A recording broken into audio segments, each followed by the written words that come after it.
In this part I'm going to talk about some of the parts that has been talked by various people, but I've tried to connect a lot of ideas here to understand about the power of Kundalini, and I have connected thoughts that goes around in the world today that are being talked around, about in recent past. So if you have been looking into this, there is one way of looking into this uh, by a way of taking this divine presence of God as a divine matrix, also called as quantum hologram, or the thinking mind of God, or the all-pervading living energy force. And these kind of terms are given by Greg Braden in his videos, and he talks about the importance of feeling while connecting with the divine energy. So in that regard, he talks about feeling something from the heart, because when you feel something, the electromagnetic waves of your heart can connect, and the importance of prayer and how to pray. So that part is a part where one acknowledges that there is a divine matrix or a field that is all pervading, that passes through us.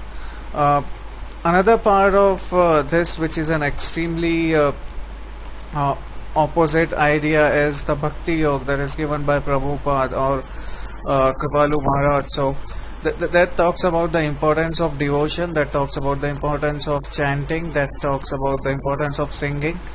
And then there is another world where Dr. Pillai talks about those mantras and how to understand mantras and the power of sound, and gives a special focus on sound. So there are parallel dimensions to understanding and connecting with the divine force and using it to your advantage, and it's something that's independent from the philosophy that is in Hinduism, which is being given by Greg Braden, where he talks about in general about how prayer works.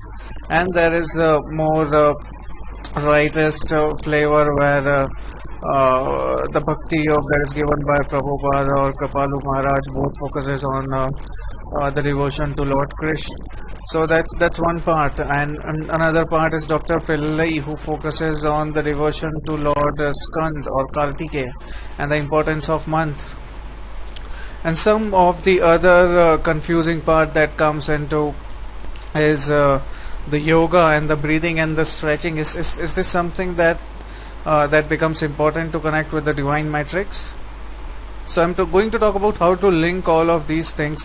When I talk about the West, I talk about the prayer in general. When I talk about the East, I talk about the devotion and the Bhakti Yoga, or the chanting part. So one part that I would like to start with is the composition that we have. So if we look at how we have our electromagnetic field that connects the all-pervading God, and we have the energy flowing from down to up, and then again going into the system. So this is something like a magnet with a north pole and a south pole, where those waves come into you and go out of you. And once you feel your chakras and activate them, you can actually take control of this energy which keeps on flowing through you, and you can use it to your advantage to cleanse a lot of things, or to cleanse your karmas. And this is a part which Greg is trying to talk about, but he does not go there explicitly. Neither does the Bhakti Yoga or the devotional aspect goes into this part. So the activation of this chakra is important, and the activation of this chakra with all the mantras is again very important. So we are going to delve more into this and understand the activation of chakras.